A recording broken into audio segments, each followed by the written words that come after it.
Hi friends. ಇದು ಬಂದು ಬುಧವಾರ ಬೆಳಗ್ಗೆ ನಾನು ಆಮ್, ಮಲ್ಲಿಗೆ ಗಿಡದಲ್ಲಿ ಮಲ್ಲಿಗೆ ಹೂವು ಸಿಗ್ತಾಯಿದೆ ಅಂತ ಮಲ್ಲಿಗೆ ಹೂವೆಲ್ಲ ಬಿಡಿಸ್ಕೊತಾ ಇದ್ದೀನಿ. ನೋಡ್ಬೋದು ಎಷ್ಟು ಹೂವು ಹರಳಿದೆ ಅಂತ. ನೈಟ್ ಹೊತ್ತು ನೋಡೋದಕ್ಕೆ ತುಂಬಾ ಚೆನ್ನಾಗಿರುತ್ತೆ ಫ್ರೆಂಡ್ಸ್. ಅದು ಮಗ್ಗು ಅರಳಿರೋ ಸ್ಮೆಲ್ಲಂತೂ ನೈಟು ಟೈಮು ನಾವು ಮನೆ ಪಕ್ಕ ಓಡಾಡ್ತಾ ಇರ್ತೀರಲ್ವ, ಆ ಸ್ಮೆಲ್ಲು ಅಷ್ಟು ಚೆನ್ನಾಗಿ ಬರ್ತಾ ಇರುತ್ತೆ ಫ್ರೆಂಡ್ಸ್. ನಾನು ನಿನ್ನೆ ಕಿತ್ಕೊಂಡಿರಲಿಲ್ಲ, ಅದಕ್ಕೆ ಇವತ್ತು ಕಿತ್ಕೊತಾ ಇದ್ದೀನಿ. ನಿನ್ನೆ ಸಂಜೆನೇ ಯಾಕೆ ಕಿತ್ಕೊಂಡಿಲ್ಲ ಅಂತಂದರೆ ನನಗೆ ಕಾಯಿ ಮುಗ್ಗೆಲ್ಲ ಬಂದ್ಬಿಡುತ್ತೆ, ಗೊತ್ತಾಗಲ್ಲ ಇದು ನಾಳೆ ಹೂವು ಅಥವಾ ನಾಳಿದ್ದು ಹೂವು ಅಂತ. ಅದಕ್ಕೆ ಯಾಕೆ ಸುಮ್ಮನೆ ಅರಳಿರೋದೇ ಬಿಡಿಸ್ಕೊಳ್ಳೋಣ ಅಂತ ಅಂದ್ಬಿಟ್ಟು ಬಿಡಿಸ್ಕೊತಾ ಇದ್ದೀನಿ. ನೋಡ್ಬೋದು ಫ್ರೆಂಡ್ಸ್, ಇಷ್ಟು ಚೆನ್ನಾಗಿ ಅರಳಿದೆ ಗಿಡದಲ್ಲಿ ಹೂವು ಅಂತ. ಮತ್ತು ಆ ಮೊಗ್ಗು ಎಲ್ಲ ಇಷ್ಟು ಚೆನ್ನಾಗಿ ಕಾಣಿಸ್ತಾ ಇದೆ ಅಲ್ವಾ ಫ್ರೆಂಡ್ಸ್ ಗಿಡದಲ್ಲಿ. ಇವಾಗ ನಾನು ಎಲ್ಲ ಪೂರ್ತಿನೂ ಹೂವು ಎಲ್ಲ ಬಿಡಿಸ್ಕೊಂಬಿಡ್ತೀನಿ, ಅರಳಿರೋದು ಎಷ್ಟು ಸಿಗುತ್ತೆ ಅಂತ ಅದೆಲ್ಲ ಬಿಡಿಸ್ಕೊತಾ ಇದ್ದೀನಿ. ಇದು ಮಲ್ಲಿಗೆ ಹೂವೆಲ್ಲ ಇಲ್ಲಿ ಬಿಡಿಸ್ಕೊಂಡಿದ್ದಾದಮೇಲೆ ಮತ್ತೆ ನಾನು ಸ್ವಲ್ಪ ಕನಕಾಂಬರ ಹೂವನ್ನು ಸಹ ಸಿಕ್ಕಿತ್ತು, ಅದ್ರ ಜೊತೆ ಮಿಕ್ಸ್ ಹಾಕಿ ಕಟ್ಟೋಣ ಅಂತಂದ್ಬಿಟ್ಟು ಇವಾಗ ಕನಕಾಂಬರ ಹೂವನ್ನು ಬಿಡಿಸ್ಕೊತಾ ಇದ್ದೀನಿ. ಕನಕಾಂಬರ ಹೂವು ಏನು ಅಷ್ಟೊಂದು ಸಿಕ್ಕಿಲ್ಲ ಫ್ರೆಂಡ್ಸ್, ಸ್ವಲ್ಪನೇ ಸಿಕ್ಕಿದೆ, ಆದರೆ ಸಾಕು ನನಗೆ ಮಲ್ಲಿಗೆ ಹೂವು ಜೊತೆ ಕಟ್ಟೋದಕ್ಕೆ. ಇದು ಬಿಡಿಸ್ಕೊಂಡಿದ್ದಾದಮೇಲೆ ಹಾಗೆ ಸ್ವಲ್ಪ ಪನ್ನೀರ್ ಎಲೆನೂ ಸಹ ಸಿಕ್ಕಿತ್ತು. ಪನ್ನೀರ್ ಎಲೆನೂ ಹಾಕ್ಕೊಂಡ್ರೆ ಚೆನ್ನಾಗಿರುತ್ತೆ ಅಲ್ವಾ. ಸೇಮ್ ನಾವು ಹೊರಗಡೆ ತೊಗೊಂಡು ಮುಡ್ಕೊತೀರಲ್ವ, ದೇವರಿಗೆ ಎಲ್ಲ ಹಾಕ್ತಿರಲ್ಲ, ಅದೇ ಥರನೇ ಇರುತ್ತೆ. ನೋಡ್ಬೋದು ಪನ್ನೀರ್ ಎಲೆ ಎಷ್ಟು ಚೆನ್ನಾಗಿ ಅರಳಿದೆ ಅಂತ. ಇದು ಪನ್ನೀರ್ ಎಲೆನೂ ಸಹ ಕಿತ್ಕೊತಾ ಇದ್ದೀನಿ. ಹೂವೆಲ್ಲ ಕಿತ್ಕೊಂಡಿದ್ದಾದಮೇಲೆ ನಾನು ಅಂಗಡಿಗೆ ಸ್ವಲ್ಪ ಹೋಗಬೇಕಾಗಿತ್ತು. ಅಂಗಡಿಗೆ ಹೋಗಿ ನನಗೆ ಕೆಲವೊಂದು ಸಾಮಾನು ಅರ್ಜೆಂಟಿಗೆ ಬೇಕು ಅಂತ ತೊಗೊಂಬಂದಿರೋವಂಥ ಸಾಮಾನು ಅಂಗಡಿಯಿಂದ ಒಂದು 4 ಮೊಟ್ಟೆ ತೊಗೊಂಬಂದಿದ್ದೀನಿ. ಇದು ಮನೇಲಿ ಖಾಲಿಯಾಗಿತ್ತು. ಮತ್ತು ಒಂದು ಸೋಪ್ ತೊಗೊಂಬಂದೆ, ನನಗೆ ಸೋಪು ಸಹ ಖಾಲಿಯಾಗಿತ್ತು.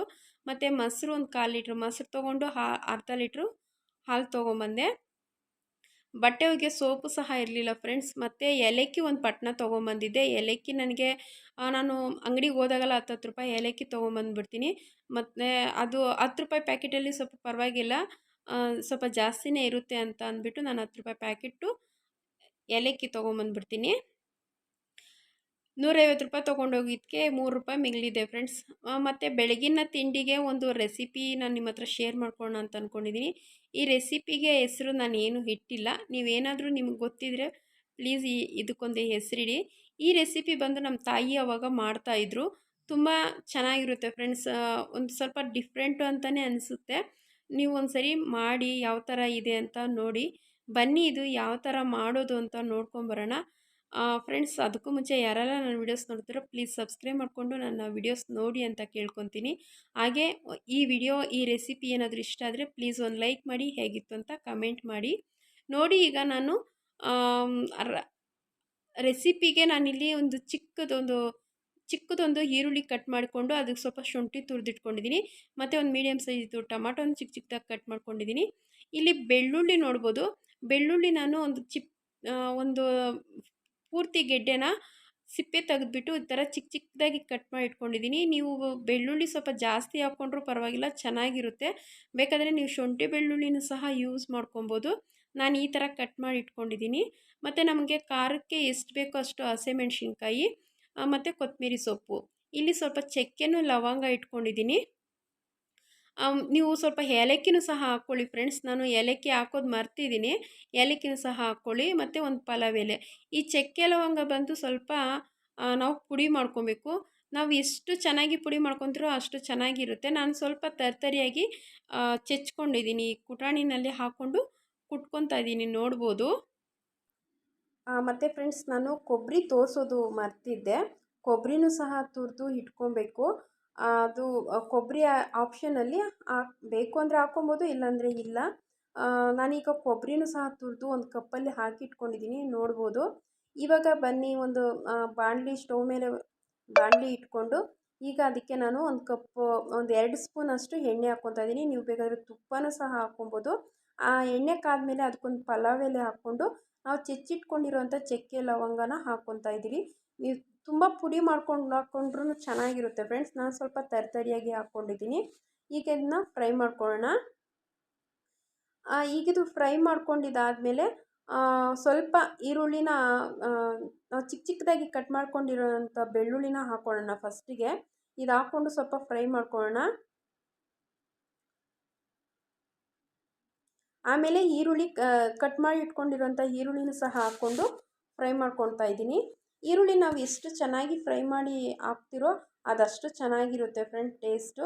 ಮತ್ತು ಇವಾಗ ಹಸಿಮೆಣ್ಸಿನ್ಕಾಯಿ ಕಟ್ ಮಾಡಿ ಇಟ್ಕೊಂಡಿರೋ ನಮ್ಮ ಖಾರಕ್ಕೆ ಎಷ್ಟು ಬೇಕೋ ಅಷ್ಟು ಹಸಿಮೆಣ್ಸಿನ್ಕಾಯಿನೂ ಸಹ ಹಾಕ್ಕೊತಾ ಇದ್ದೀನಿ. ಇದನ್ನ ಹಾಕ್ಕೊಂಡು ಸ್ವಲ್ಪ ಚೆನ್ನಾಗಿ ಫ್ರೈ ಮಾಡ್ಕೊಳ್ಳೋಣ. ಇದು ಚೆನ್ನಾಗಿ ಫ್ರೈ ಮಾಡ್ಕೊಂಡಿದ್ದಾದಮೇಲೆ ನಾನು ಇವಾಗ ಇದಕ್ಕೆ ಟೊಮೊಟೊನೂ ಸಹ ಹಾಕ್ಕೊಂಡು ಫ್ರೈ ಮಾಡ್ಕೊತಾ ಇದ್ದೀನಿ.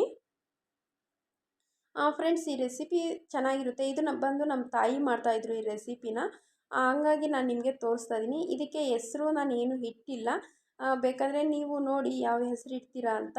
ಆದರೆ ಟೇಸ್ಟ್ ಮಾತ್ರ ತುಂಬ ಚೆನ್ನಾಗಿರುತ್ತೆ, ತುಂಬ ಸಿಂಪಲ್ಲಾಗೂ ಸಹ ಇರುತ್ತೆ ಫ್ರೆಂಡ್ಸ್. ಇದು ಯಾವುದೇ ರೀತಿ ಮಸಾಲೆ ಎಲ್ಲ ಏನೂ ಇಲ್ಲ. ಮತ್ತು ಇಲ್ಲಿ ನೋಡಿ, ನಾನು ಸ್ವಲ್ಪ ರುಚಿಗೆ ತಕ್ಕಷ್ಟು ಎಷ್ಟು ಬೇಕೋ ಅಷ್ಟು ಉಪ್ಪು ಹಾಕ್ಕೊಂಡು ಈಗ ಅದನ್ನ ಚೆನ್ನಾಗಿ ಫ್ರೈ ಮಾಡ್ಕೊಳ್ಳೋಣ. ಇದು ಮತ್ತು ಒಂದು ಸಕ್ಕರೆ, ಇದು ಆಪ್ಷನಲ್ಲಿ ಫ್ರೆಂಡ್ಸ್. ನಾನು ಸ್ವಲ್ಪ ಸಕ್ಕರೆನೂ ಸಹ ಹಾಕ್ಕೊತಾ ಇದ್ದೀನಿ. ಇದು ನಿಮ್ಗೆ ಬೇಕು ಅಂದರೆ ಸಕ್ಕರೆ ಹಾಕ್ಕೊಳ್ಳಿ, ಇಲ್ಲಾಂದರೆ ಪರವಾಗಿಲ್ಲ, ಸಕ್ಕರೆ ಹಾಕಿಲ್ಲ ಅಂದ್ರೂ ಪರವಾಗಿಲ್ಲ. ಆದರೆ ನನಗೆ ಸಕ್ಕರೆ ಹಾಕ್ಕೊಂಡ್ರೆ ಚೆನ್ನಾಗಿರುತ್ತೆ ಅಂತ ಸ್ವಲ್ಪ ಸಕ್ಕರೆ ಹಾಕ್ಕೊಂಡಿದ್ದೀನಿ. ಈಗ ಕೊತ್ತಂಬರಿ ಸೊಪ್ಪು, ಲಾಸ್ಟಲ್ಲಿ ಕೊತ್ತಂಬರಿ ಸೊಪ್ಪು ಹಾಕ್ಕೊಂಡು ಅದನ್ನೇ ಇವಾಗ ಫ್ರೈ ಮಾಡ್ಕೊತಾ ಇದ್ದೀನಿ. ಮತ್ತು ಸ್ವಲ್ಪ ಕೊಬ್ಬರಿನೂ ಸಹ ತುರಿದಿಟ್ಕೊಂಡಿದ್ದೆನಲ್ಲ ಅದು ಸಹ ಹಾಕ್ಕೊಂಡು ಫ್ರೈ ಮಾಡ್ಕೊತಾ ಇದ್ದೀನಿ. ಇದಕ್ಕೆ ಅರಿಶಿನ ಆಗಲಿ ಅಥವಾ ಯಾವುದೇ ರೀತಿ ಧನಿಯಾ ಪುಡಿ, ಗರಂ ಮಸಾಲ ಇದೆಲ್ಲ ಏನೂ ಹಾಕೋದಿಲ್ಲ. ಹಾಗೆ ತುಂಬ ಸಿಂಪಲ್ಲಾಗೇ ಇರುತ್ತೆ ಅಂತಲೇ ಹೇಳ್ಬೋದು. ಇವಾಗ ನಾನು ಅನ್ನ ಹಾಕ್ಕೊಂಡು ಚೆನ್ನಾಗಿ ಮಿಕ್ಸ್ ಮಾಡ್ಕೊಳ್ಳೋಣ. ಫ್ರೆಂಡ್ಸ್, ಇದಕ್ಕೆ ಮತ್ತು ಹೆಸರುಬೇಳೆ ಸಾಂಬಾರು ಚೆನ್ನಾಗಿರುತ್ತೆ. ಮತ್ತು ಚಟ್ನಿ, ಕಾಯಿ ಚಟ್ನಿ, ಪುದೀನ ಚಟ್ನಿ ಇದು ಚೆನ್ನಾಗಿರುತ್ತೆ. ಒಂದ್ಸಲ ಟ್ರೈ ಮಾಡಿ ನೋಡಿ, ನಿಮಗೆ ಗೊತ್ತಾಗುತ್ತೆ. ಪ್ಲೀಸ್ ಯಾವ ಥರ ಇತ್ತು ಅಂತ ಕಮೆಂಟಲ್ಲಿ ತಿಳಿಸಿ ಫ್ರೆಂಡ್ಸ್. ಅಷ್ಟು ಚೆನ್ನಾಗಿರುತ್ತೆ ಇದು, ಸಿಂಪಲ್ಲಾಗೇ ಇದ್ರೂ. ಬನ್ನಿ, ಇವಾಗ ನಾನಿದು ಆಗಿದೆ. ಇವಾಗ ಇದಕ್ಕೆ ಲಾಸ್ಟಲ್ಲಿ ನಾನು ಕೊತ್ತಂಬರಿ ಸೊಪ್ಪು ಹಾಕ್ಕೊತಾ ಇದ್ದೀನಿ. ಹಾಗೆ ಒಂದು ಮೊಟ್ಟೆ ಇತ್ತು ಫ್ರೆಂಡ್ಸ್, ಮೊಟ್ಟೆನೂ ಸಹ ಅದರೊಳಗಡೆ ಇಟ್ಬಿಟ್ಟು ಸ್ವಲ್ಪ ಹೊತ್ತು ಮುಚ್ಚಿಡ್ತಾ ಇದ್ದೀನಿ. ಯಾಕೆ ಅಂತಂದರೆ ಅದು ಸ್ವಲ್ಪ ಆ ಮೊಟ್ಟೆ ಎಲ್ಲ ಅದಕ್ಕೆ ಸ್ವಲ್ಪ ಟೇಸ್ಟ್ ಚೆನ್ನಾಗಿರುತ್ತೆ ಅಂತಂದ್ಬಿಟ್ಟು ಸೆಂಟ್ರಲ್ಲಿ ಮೊಟ್ಟೆ ಇಟ್ಬಿಟ್ಟು ಮುಚ್ಚಿಡ್ತಾ ಇದ್ದೀನಿ. ಈಗ ಒಂದು 2 ನಿಮಿಷ ಅದನ್ನ ಹೀಗೆ ಮುಚ್ಚಿಡ್ತೀನಿ. ಅದು ಒಂದು ಸ್ವಲ್ಪ ಹೊತ್ತು ಅದನ್ನ ಬೇಯೋ ಅಷ್ಟರಲ್ಲಿ ನಾನಿಲ್ಲಿ ಒಂದು ಸಲಾಡ್ ಮಾಡ್ಕೊಳ್ಳೋಣ ಅಂತಂದ್ಬಿಟ್ಟು ಒಂದು ಚಿಕ್ಕದೊಂದು ಗೆಡ್ಡೆ ಕ್ಯಾರೆಟು, ಬೀಟ್ರೂಟು ತುರಿದಿಟ್ಕೊಂಡಿದ್ದೆ. ಮತ್ತು ಒಂದು ಸ್ವಲ್ಪ ಕ್ಯಾಪ್ಸಿಕಮ್ಮು, ಟೊಮೊಟೊ, ಹಸಿಮೆಣ್ಸಿನ್ಕಾಯಿ, ಈರುಳ್ಳಿ, ಕೊತ್ತಂಬರಿ ಸೊಪ್ಪು ಇದಿಷ್ಟು ಹಾಕ್ಕೊಂಡು ಒಂದು ಸಲಾಡ್ ಮಾಡ್ಕೊತಾ ಇದ್ದೀನಿ. ಇದು ಅಷ್ಟೇ ತುಂಬಾ ಚೆನ್ನಾಗಿರ್ತಿತ್ತು. ನಾವು ಕ್ಯಾರೆಟು, ಬೀಟ್ರೂಟು ಇದೆಲ್ಲ ಎಕ್ಸ್ಟ್ರಾ ಇರುತ್ತೆ, ಸುಮ್ಮನೆ ವೇಸ್ಟ್ ಆಗುತ್ತೆ ಅನ್ನೋದಕ್ಕಿಂತ ಡೈಲಿ ಒಂದೊಂದು ಈ ಥರ ಯೂಸ್ ಮಾಡ್ಕೊಬೋದಲ್ಲ ಫ್ರೆಂಡ್ಸ್. ತುಂಬ ನಮ್ಮ ಆರೋಗ್ಯಕ್ಕೆ ತುಂಬಾ ಒಳ್ಳೆಯದು ಅಂತ ಹೇಳ್ಬೋದು, ಡೈಲಿ ಒಂದು ಕ್ಯಾರೆಟು, ಬೀಟ್ರೂಟು ತಿನ್ನೋದ್ರಿಂದ. ಈಗ ನಾನು ಅದಕ್ಕೆ ಸ್ವಲ್ಪ ಉಪ್ಪು ಹಾಕ್ಕೊಂಡು ಮಿಕ್ಸ್ ಮಾಡ್ಕೊತಾ ಇದ್ದೀನಿ. ನೀವು ಬೇಕಾದರೆ ಇದಕ್ಕೆ ಮೊಸರು ಸಹ ಹಾಕ್ಕೊಬೋದು. ನನಗೆ ಮೊಸರು ಅಷ್ಟೊಂದು ಇಷ್ಟ ಆಗಿಲ್ಲ, ಸಪ್ರೇಟಾಗಿ ಇಟ್ಕೊಂಡು ತಿನ್ನೋಣ ಅಂತಂದ್ಬಿಟ್ಟು ನಾನು ಮೊಸರು ಹಾಕಿಲ್ಲ. ನೋಡ್ಬೋದು, ಈಗೆಲ್ಲ ಇದನ್ನೆಲ್ಲ ಚೆನ್ನಾಗಿ ಮಿಕ್ಸ್ ಮಾಡಿಬಿಟ್ಟು ಒಂದು ತಟ್ಟೆಗೆ ಹಾಕ್ಕೊತಾ ಇದ್ದೀನಿ. ತುಂಬಾ ಟೇಸ್ಟಿಯಾಗಿ ತುಂಬಾ ಚೆನ್ನಾಗಿತ್ತು ಇವತ್ತು ನನ್ನ ಬೆಳಗಿನ ತಿಂಡಿಗೆ. ಸ್ವಲ್ಪ ಡಿಫ್ರೆಂಟು ಅಂತಲೇ ಅನಿಸುತ್ತೆ ಫ್ರೆಂಡ್ಸ್. ನೀವು ಒಂದ್ಸಲ ಟ್ರೈ ಮಾಡಿ ನೋಡಿದ್ರೆ ನಿಮಗೆ ಗೊತ್ತಾಗುತ್ತೆ. ನಿಜವಾಗ್ಲೂ ಇದನ್ನ ನೀವು ಟ್ರೈ ಮಾಡಲೇಬೇಕು. ಬೇಕು ಅಂದರೆ ಸ್ವಲ್ಪ ಗೋಡಂಬಿನೂ ರೈಸ್ಗೆ ಹಾಕ್ಕೊಳೋದ್ರಿಂದ ತುಂಬಾ ಚೆನ್ನಾಗಿರುತ್ತೆ. ಇವಾಗ ನಾನು ರೈಸು ಮತ್ತು ಸಲಾಡ್ನ ಒಂದು ತಟ್ಟೆಗೆ ಹಾಕ್ಕೊತಾ ಇದ್ದೀನಿ, ನೋಡ್ಬೋದು. ಮತ್ತು ಒಂದು ಕಪ್ ಮೊಸರು ಇಟ್ಕೊತಾ ಇದ್ದೀನಿ. ಮೊಸರಿದ್ರೆ ತುಂಬ ಚೆನ್ನಾಗಿರುತ್ತೆ. ಮತ್ತು ಮೊಟ್ಟೆನ ಅದನ್ನು 2 ಭಾಗ ಮಾಡಿ ಕಟ್ ಮಾಡಿ ಇಟ್ಕೊಂಡಿದ್ದೀನಿ. ಈಗ ಆ ಮೊಟ್ಟೆ ಮೇಲೆ ಸ್ವಲ್ಪ ಉಪ್ಪು ಮತ್ತು ಸ್ವಲ್ಪ ಖಾರದ ಪುಡಿ ಹಾಕ್ಕೊತಾ ಇದ್ದೀನಿ. ನೀವು ಬೇಕಾದರೆ ಖಾರದ ಪುಡಿ ಹಾಕೋ ಬದಲು ನೀವು ಪೆಪ್ಪರ್ ಪೌಡ್ರ್ ಹಾಕ್ಕೊಂಡ್ರೂ ಚೆನ್ನಾಗಿರುತ್ತೆ. ಪೆಪ್ಪರ್ ಪೌಡ್ರು ಮತ್ತು ಜೀರಿಗೆ ಪೌಡ್ರ್ ಹಾಕ್ಕೊಳ್ಳೋದ್ರಿಂದ ಇನ್ನೂ ಚೆನ್ನಾಗಿರುತ್ತೆ. ಈಗ ನಾನು ಖಾರದ ಪುಡಿನೂ ಸಹ ಹಾಕ್ಕೊಂಡು ಅದ್ರ ಮೇಲೆ ಮತ್ತು ಕೊತ್ತಂಬರಿ ಸೊಪ್ಪನ್ನು ಸಹ ಹಾಕ್ಕೊತಾ ಇದ್ದೀನಿ.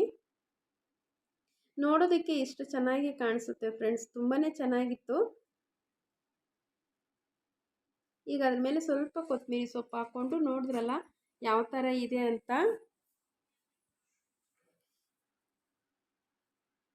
ಓಕೆ ಫ್ರೆಂಡ್ಸ್, ಇಷ್ಟೊತ್ತು ನನ್ನ ವಿಡಿಯೋಸ್ ನೋಡಿದ್ದಕ್ಕೆ ತುಂಬ ಧನ್ಯವಾದ ಫ್ರೆಂಡ್ಸ್.